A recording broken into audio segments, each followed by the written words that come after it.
आंकड़े हमारे फैसला आपका में स्वागत है आपका और आपके साथ मैं हूं राजीव शर्मा। जम्मू कश्मीर में आतंक पर प्रचंड प्रहार हो रहा है।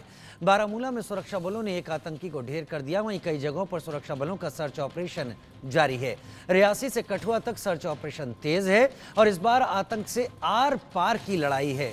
बिल में छुपे आतंकवादियों का सफाया किया जा रहा है। माना जा रहा है कि चुनाव से पहले जम्मू कश्मीर को टेरर क्लीन कर दिया जाएगा।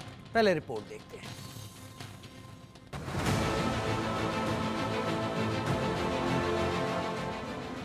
जम्मू कश्मीर में आतंक पर प्रचंड प्रहार। बारामूला में सुरक्षा बलों ने एक आतंकी को किया ढेर। कई जगहों पर सुरक्षा बलों का सर्च ऑपरेशन।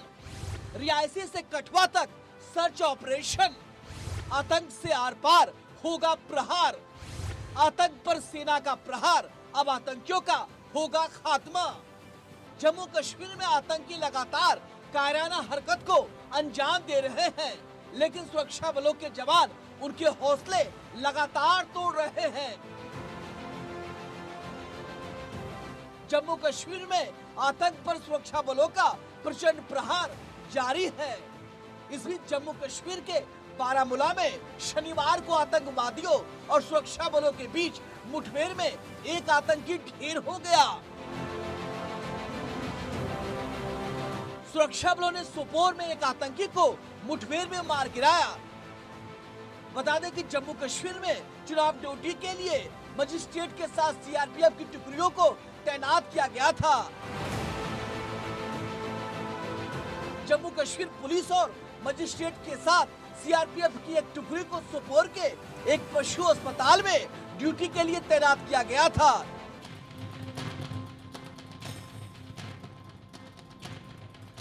चार तस्वीरें हम आपको इस वक्त दिखा रहे हैं। चार तस्वीरें आपके टीवी स्क्रीन पर।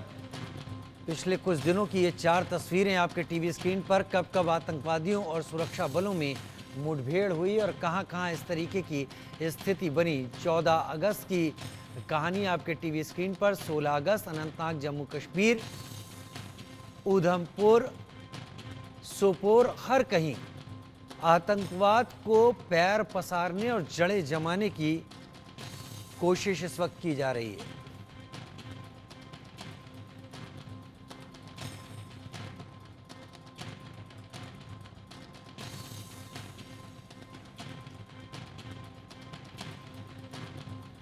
तो मेरे साथ खास मेहमान जुड़ रहे हैं। मेरे साथ मेजर जनरल राजन कोचर डिफेंस एक्सपर्ट के तौर पर, मेजर जनरल जेकेएस परिहार डिफेंस एक्सपर्ट के तौर पर। बहुत स्वागत है आप दोनों का।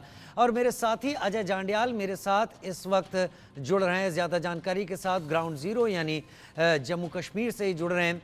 अजय, इलेक्शन को लेकर बहुत कुछ तैयारी दिखाई पड़ रही है और इलेक्शन को लेकर आतंकवादी भी उसमें खलल डालने की तैयारी कर रहे हैं, जिसके कई सारे सबूत पिछले कुछ दिनों में सामने दिखाई पड़े हैं।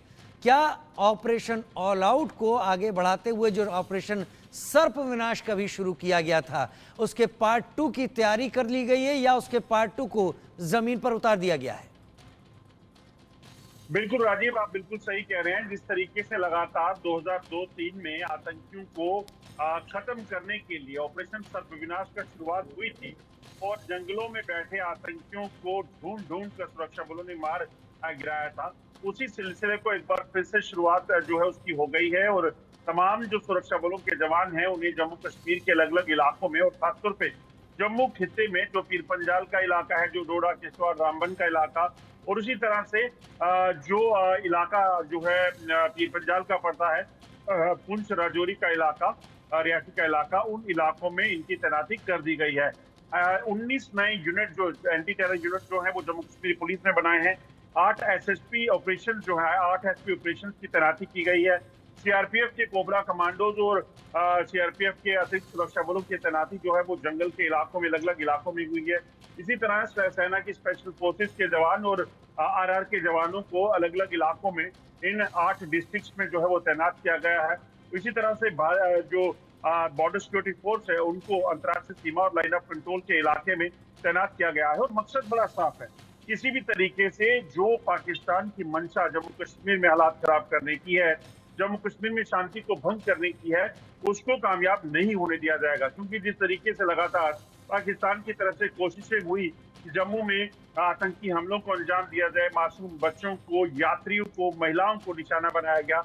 जिस तरीके से यहाँ सेना के काफिले पर हमले हुए, जिस तरीके से रजौरी के ढांगरी में घरों में घुसकर उनको मारा गया, वो साफ दर्शाता है कि कहीं ना कहीं पाकिस्तान की मंशा जम्मू कश्मीर में हालात खराब करने की है और उसी को लेकर पाकिस्तान ने इस आतंकी घुसपैठ को अंजाम दिया है। और देखिए, अब एक तरफ पाकिस्तान जो है लगातार यहाँ आतंकियों को भेज रहा है, आतंकी हमले करवा रहा है, और दूसरी तरफ प्रधानमंत्री नरेंद्र मोदी को न्योता देकर मीटिंग के लिए बुलाया जा रहा है, एससीओ की मीटिंग के लिए।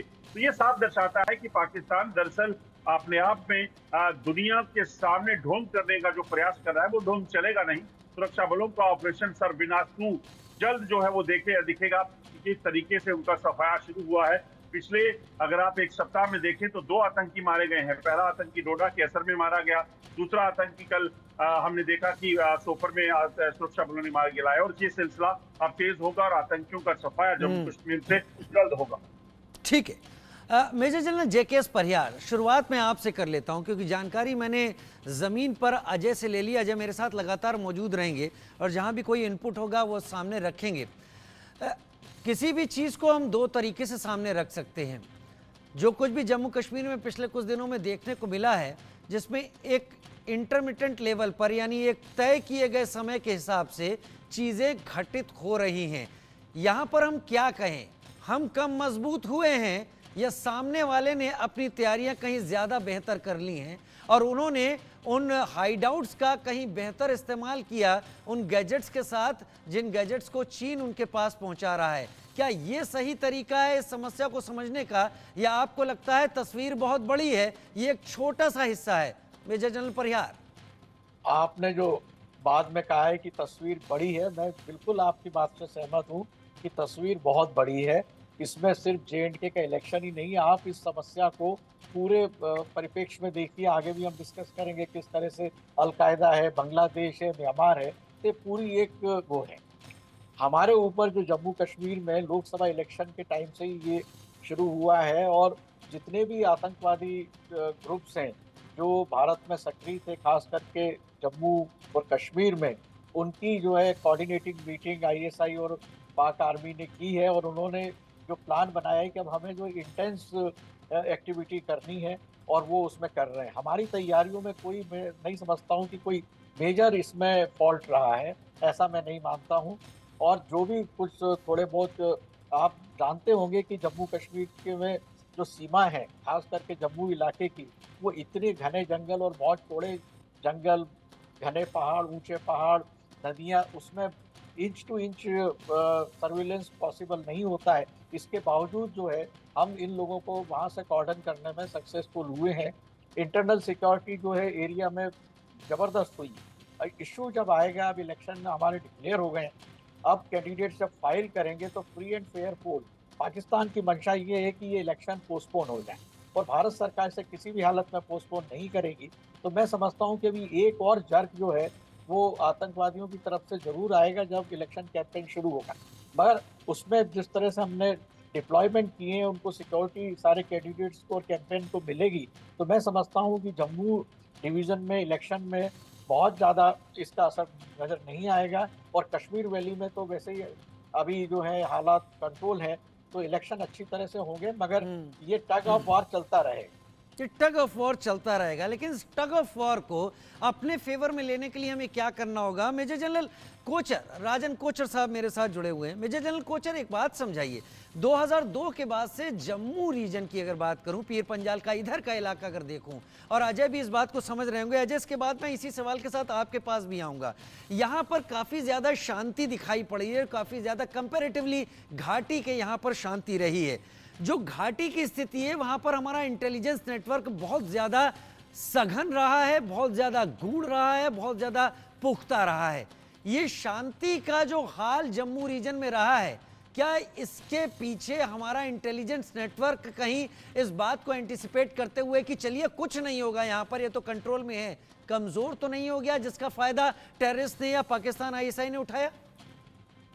राजीव जी, बहुत इम्पोर्टेंट है इस चीज़ को समझना कि 1981 में टेररिज्म वैली में आया था पहली बार, और मैं 2 टेन्योर्स मैंने वैली में अपना किए, तो मैं आपको फर्स्ट हैंड अकाउंट्स दे सकता हूं कि किस तरीके के हालात उस टाइम पे थे। और जब ये 1989 में आया था तो 2003 में एक चरम सीमा पे पहुंच गया।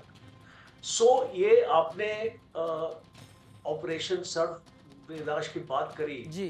जनरल लीडर जीओसी 16 कोर होते थे उस टाइम पे, और जनरल जो पूरी तरीके से ऑपरेशन प्लान किया गया, जनरल लीडर ने पूरा सर्च एंड डिस्ट्रॉय मिशन तकरीबन 2.5 ब्रिगेड्स 9 इन्फेंट्री बटालियन उस टाइम पे लगाई थी इस ऑपरेशन में, जो इस 65 टेररिस्ट को मारा गया था और 3 टेररिस्ट को कैप्चर किया गया। अब ऑपरेशन असर चल रहा है और इसको ऑपरेशन असर नाम दिया है खास तौर पे फौज ने, और जो डोडा में डोडा एक्चुअली सेंटर की ऑपरेशन है, क्योंकि अभी मिलिटेंट्स की स्ट्रेटजी बदल गई। और आपने बिल्कुल सही आकलन किया है कि हमारा इसमें फेलियर था, और फेलियर हमारा इसलिए था क्योंकि ये एरिया टोटली शांत हो गया था और हमारी जो रोमियो फोर्स है यहाँ पे उसको अपस्टिक किया गया लद्दाख में, बिकॉज आप रोमियो और यूनिफॉर्म फोर्स की बात कर रहे हैं जिन्हें गलवान के बाद मूव किया गया था एलएसी की तरफ। बिल्कुल बिल्कुल, आपने बिल्कुल सही फरमाया, क्योंकि लाइन ऑफ एक्चुअल कंट्रोल में वहां पे एक क्रिटिकलिटी आ गई थी और ये एरिया शांत था, तो इसीलिए उस टाइम पे एक डिसीजन लिया गया कि इस फोर्ट को यहाँ से अपस्टिक करके। सर मैं आपको रोक रहा हूं इस सवाल के साथ, मैं आपको रोक रहा हूं इस सवाल के साथ कि फिर इस सब के पीछे मैं ये क्यों ना मानूं कि चीन जो कि उस सर्द रेगिस्तान में भारत का मुकाबला करने में सक्षम नहीं है, इस सब के पीछे चीन का जोर है कि वो इतना ज्यादा टेररिस्ट या आईएसआई के जरिए भारत में गतिविधियां करवाए जिससे वहां से फोर्स मूवमेंट भारत को करवानी पड़े और एलएसी पर चीन थोड़ा सा शांत हो जाए, एट ईज महसूस करे। मैं इस पर बाद में बात करता हूं, लेकिन अजय आपका रुख कर लेता हूं। अजय, 2002 के बाद से जो हालात रहे, क्या इंटेलिजेंस नेटवर्क टूटा और क्या पुख्ता किया जा रहा है इलेक्शन को देखते हुए? देखिए राजीव, एक चीज को तो मानना पड़ेगा, मैं नहीं कहूंगा कि 2002 के बाद इंटेलिजेंस जो है वो नेटवर्क टूटा, मगर पिछले कुछ सालों में जो घुसपैठ हुई है, 2 सालों में अगर आप देखें तो राजौरी पुंछ से शुरुआत हुई थी आतंकी हमलों की, जब भाटा दुनिया के इलाके में आतंकियों की मौजूदगी दिखी और उसके बाद 9 जवानों की शहादत हुई। इसी तरह से फिर कंडी में ऑपरेशन हुआ, इसी तरह से हमने देखा कि सुरनकोट में आतंकी हमला हुआ गाड़ी पर। तो ये बफ्याज में ये सिलसिला चलता रहा। उसके बाद देखिए तो फिर उधमपुर, फिर कठुआ, फिर उधमपुर, फिर डोडा, फिर रियासी, तो ये सिलसिला फिर बढ़ा। मगर जब ये चीजें बढ़ी तो पता चला कि ये आतंकियों की संख्या जो है वो 80 से 90 के करीब पहुंच गई है या फिर उससे ज्यादा है।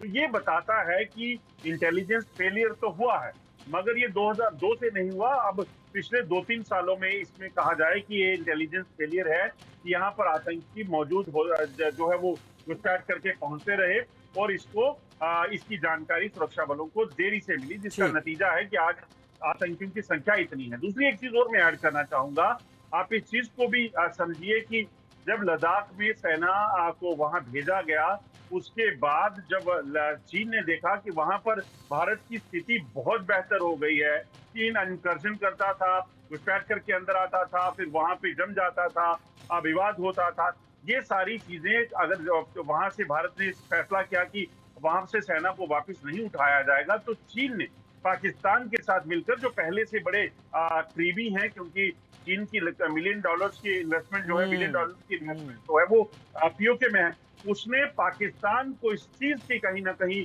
प्लान किया कि सही कह रहे हैं आप, सही कह रहे हैं। $62 मिलियन का इन्वेस्टमेंट काशगढ़ से ग्वादर तक सीपीईसी के जरिए, और अगर सीपीईसी के जरिए वहां से हो रहा है तो इस बात में कोई गुरेज नहीं हमें कहने में कि पीएलए भी एलओसी के इस तरफ बैठी हुई है। मैं अपने शब्दों को मार्क कर रहा हूं, एलओसी के इस तरफ पीएलए भी बैठी है और इस सब के पीछे पीएलए का भी हाथ हो सकता है। अजय, इस जानकारी के लिए आपका बहुत बहुत धन्यवाद। मैं उम्मीद करता हूं कि मेजर जनरल मेरे साथ लगातार बने रहेंगे, क्योंकि अब मैं बात करने जा रहा हूं अल कायदा के मॉड्यूल की।